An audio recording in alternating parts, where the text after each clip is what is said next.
from Rhodes University, where I have a research chair in environment and sustainability education. So that's why I'm chairing the session that is focusing on learning. And I'm going to shock you by starting with my last slide, my acknowledgements. I first want to acknowledge Sandparks for the opportunity to do research with them on the topic of evaluation as learning. Dirk is one of the people I'd like to acknowledge, but it's sommer it almal, because everybody in Sandparks has been willing to cooperate on and contribute to this research. But I've really been working on this theme of evaluation and learning for many, many years now, starting with SANBI and their Global Environmental Fund project called CAPE. I'm not sure if some of you can remember that. And then also AWARD, Association for Water and Rural Development, their RESLMO project, where I want to acknowledge Sharon Pollard, who's in the room, as well as Karen Kochi, and I know Karen is with us in spirit. And Rhodes University, where I've worked again with Karen, as well as Jessica Coburn and others, on the TSITSA project. In all of these projects, we tried to look for ways in which we could do monitoring, evaluation, and reporting that would actually support learning as opposed to wasting our time. So, in the beginning, there was a problem. This is activity number 1.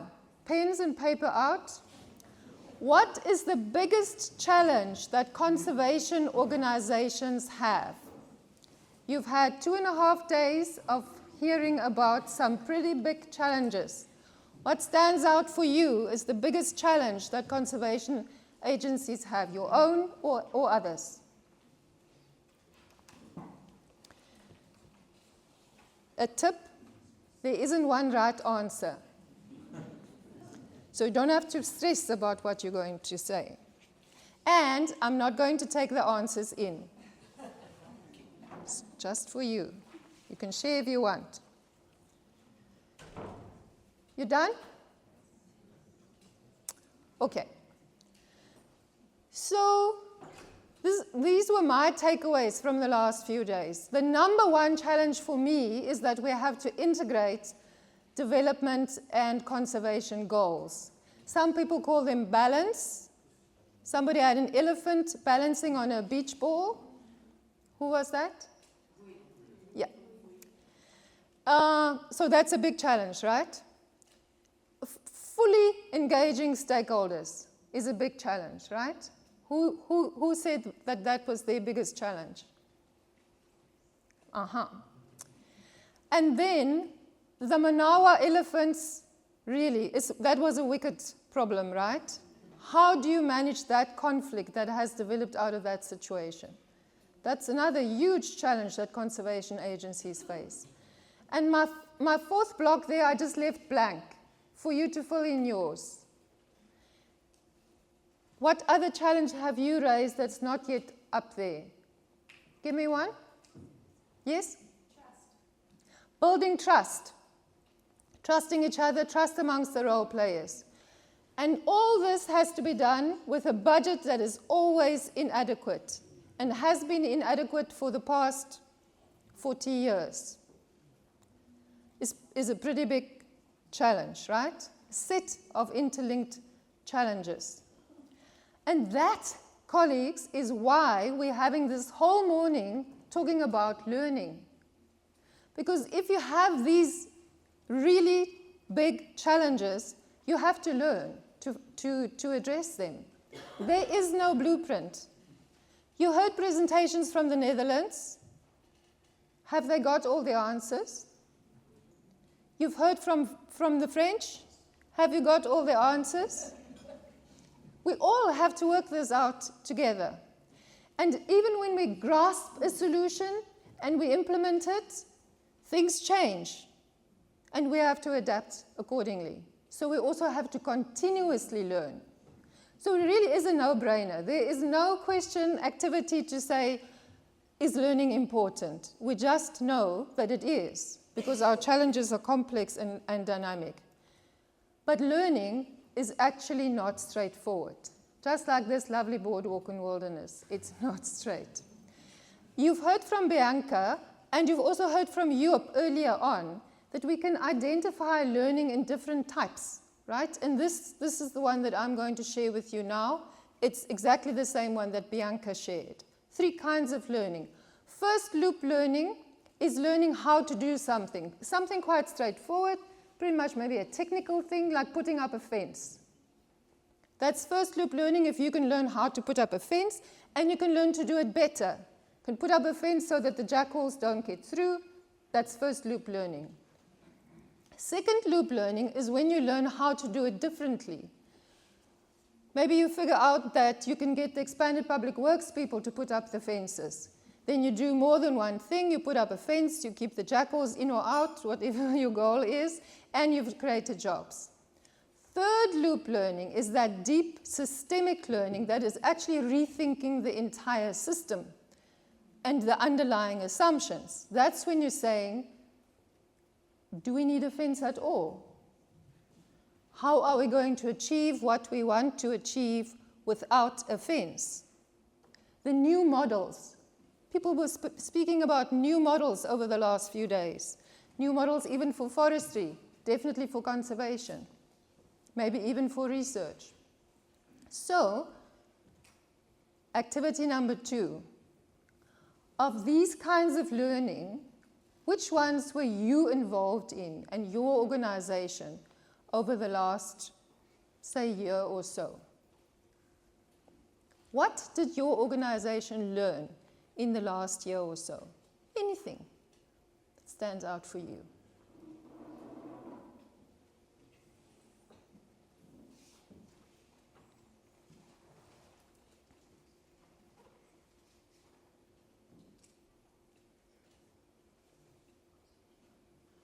I hope I'm not distracting my timer so much that we both lose track of time.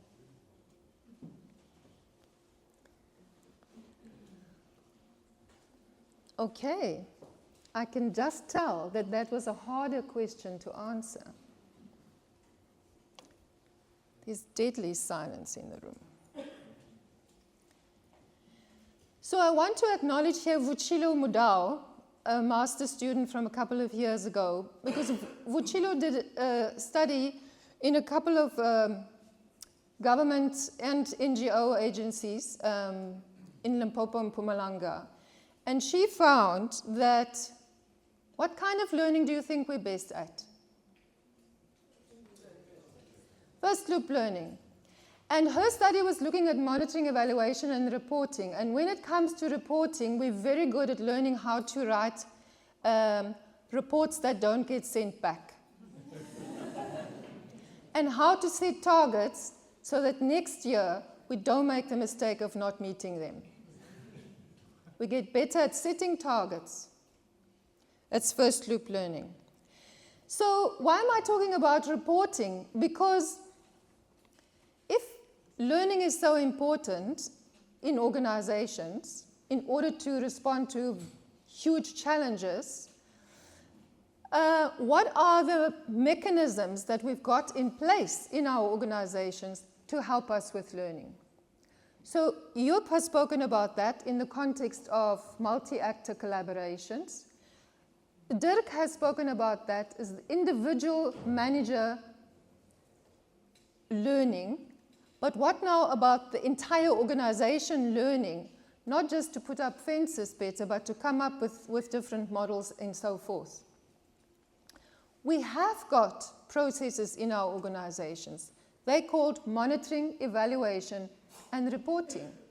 These are meant to assist us with learning. Are you involved in monitoring at all? Anybody in the room doing a bit of monitoring?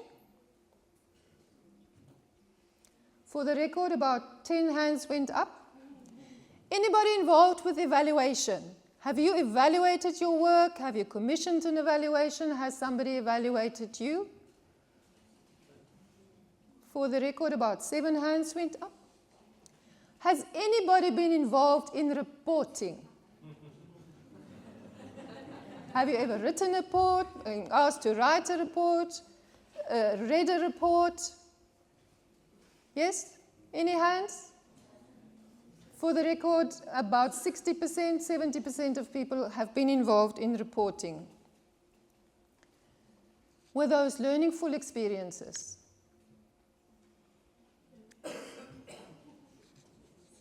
It depends. It depends. So that's why, have you noticed that creature on the slides? Sometimes the octopus is seen as a monster, and so it is with reporting. Because reporting can be mindless ticking of boxes, a waste of time, a real monster. But sometimes you can look at an octopus in a different way, right? So what I want to share with you is ways in which we can look at monitoring, evaluation, and reporting in different ways so that they actually help us with learning.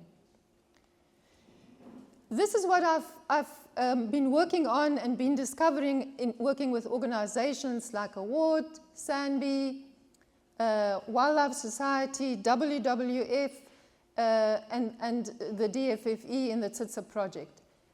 Ways in which you can work with the standard monitoring and evaluation and reporting items, but you work in non-standard ways so that it actually creates an opportunity for you to learn.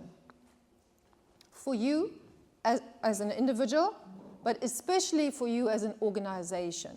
So let's look at them.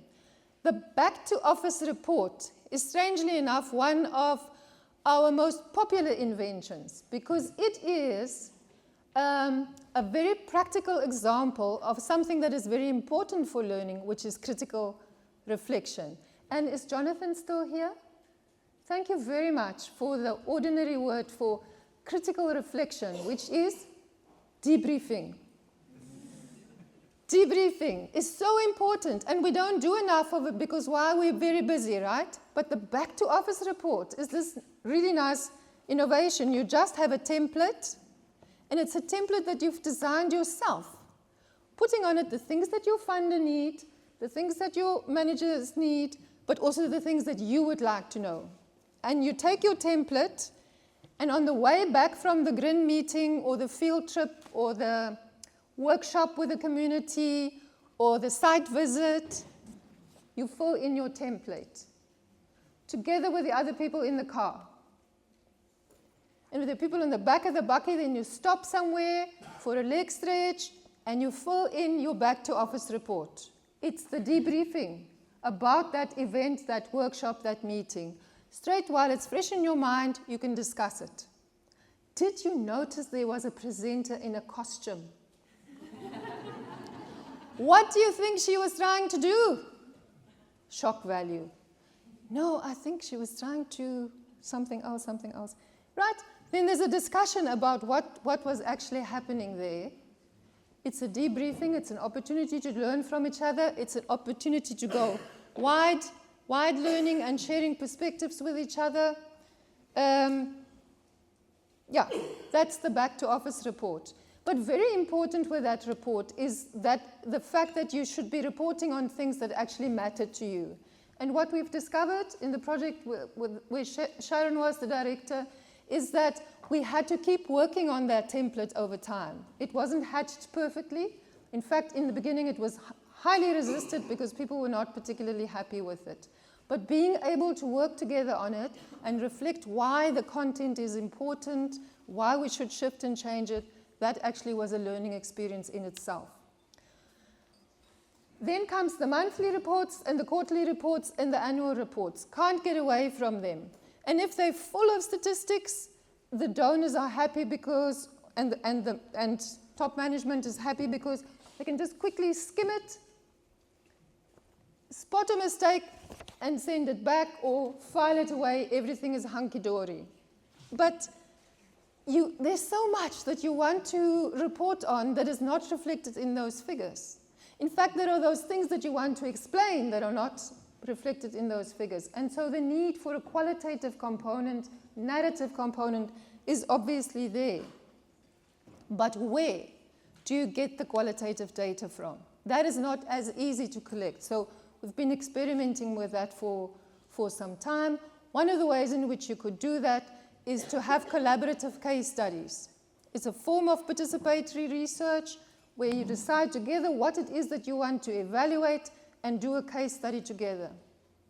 I think somebody spoke over the last few days of reports that are just not utilized at all. Oh yes, it was the Mawana example again. An in-depth examination was done. Here is what went wrong. And management said, okay. And it didn't go anywhere. We found that the timing is absolutely right. Just before the next stage of strategic planning for the year ahead or the 5 years ahead, that is a good time to share your case study findings, because then they are likely to be picked up and used. I'm not going to go into theories of change. I suspect my time is nearly up. But reflection days, very, very important. So we could be running around, driving around, collecting data, but we need an opportunity to sit down and think about it. Now, as the person driving the car, all on your own or out in the veld where you're very happy without cell phone reception, that is important time, because that's when you're thinking deeply about things. But your deep thoughts are not going to go anywhere in the organization unless you share them. They have to have opportunities to share, talk it through with others, and engage around it. And that's why reflection days, once a month, to sit down and think through things with others, maybe revising your theory of change with others, it creates the opportunities for that deeper learning, the shared learning, the deliberation, moving from first to second to third loop learning. Right, so sounds very nice. This is all these practical tools, right, that can be used as long as you make time for it. It's fine. Actually not fine. Remember I said, learning is not straightforward. And there's going to be many a time where that reflection meeting will just be as dead quiet as this room is now, where nobody is going to want to say anything. Why? Because learning happens at an interface. Reporting is an interface. Evaluation is one of the worst interfaces, because you have to share things that you've done and face the fact that maybe you've achieved nothing or made a big mess in front of other people. An interface is a scary place where things can go badly wrong. And that is why most people, when it comes to reflection and evaluation, would prefer to keep quiet. There was a quote earlier on. Well, because we get audited, we just are cautious. Who wants to get it wrong? Because when you get it wrong, guess what happens? You get burdened with more reporting duties. But all is not lost. Here's my last slide, and it's full of hope, because it's sharing all of those things that organizations are doing to make the space for critical reflection and evaluation, and therefore learning, more conducive, less scary. Building that magic word, trust, which you've been hearing from day one. How important is trust? So what does an organization do to create a conducive environment for monitoring, evaluation, and learning? I've taken this from Tracy, Philip, and Jarvis, because when I looked at the findings that's come out of the Sandpark studies in particular, I felt I needed a way in which to organize this in a way that would make sense. Practically, like what is the last slide meant to be? So what? This the so what slide. An organization, number one, needs leadership. 5 minutes, perfect. I'm nailing it. At the macro level, we need that leadership that is not scared of complexity and uncertainty, that is not daunted by it. We often see leaders who are scared of uncertainty and wants to clamp down and control everything, structure everything, with the best intentions in the world. But unfortunately, that creates a very difficult situation further down the line. Because if you write down at, say, ranger level, section ranger level, even park manager level, and you're worried about what the CEO or the CFO or the minister is going to say about something, you rather become far more cautious than you even need to be. You just want to avoid trouble. But if you've got the kind of leadership that says, look, we just have to do our best here, we've got a difficult situation, let's give it a try. It's far more open and conducive, right? And the second thing is the leadership needs to put the right resources into place. That includes, in particular, not just budgets, but also human beings. Human beings that share the organizational values and would be committed to those. It doesn't mean they all have to be the same. In fact, it's a good thing that they're quite diverse if you run a complex organization with a complex set of mandates. But they need to be so committed to the organization that you don't have to police them. Because the moment that your leadership style becomes one of policing and controlling people, learning goes out the back door. Respect and trust across all the vertical layers. The leadership that can create that is the leadership that will have a learning organization. Number two, I feel now I'm drifting off my 5 minutes, sorry. Let me go to the ground level practices. So if you've got that conducive leadership at the top, what are the kinds of things that you could do at the ground level, your micro level practices? Orienting people to the organization. So when the newcomers come, to give them an opportunity to root themselves in the organization, find their community, find their tribe, find their people that they can connect with, right? Very, very important. Building relationships of trust internally and also externally. I've suggested to Dirk that we can make that maybe one of the themes for the next GRIN, is how we build those relationships of trust internally and externally. Appreciating diversity. I think we've heard that a little bit as well.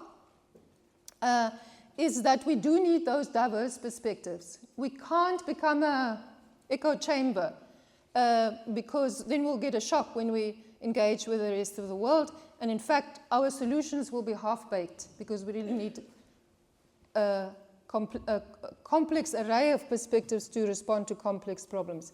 You said this, we need room for mistakes. There must be room for mistakes. Otherwise, we're not going to experiment. We're definitely going to make mistakes. We're just never going to mention them, and so we won't learn from them. We need time for reflection. We need time for learning, for informality. Harry always says we need time for fun, because that's also when you can go into that third level learning where you can sort of think that your own assumptions might actually not be appropriate because you've got humor and informality to loosen things up a bit. You need data collection, monitoring, you need case studies over time. In the mid-level structure, since I probably only have 1 minute left, I'll just say that you need, which is the most important one there, bridge building staff and platforms. You've also heard that from some other presenters. People like the social ecologists in sandparks that provide the bridges between the research and management in any organization. They are absolutely important. I think Strandloper Project also mentioned that they see themselves in a bridge building relationships, vitally, vitally important. That is what supports learning.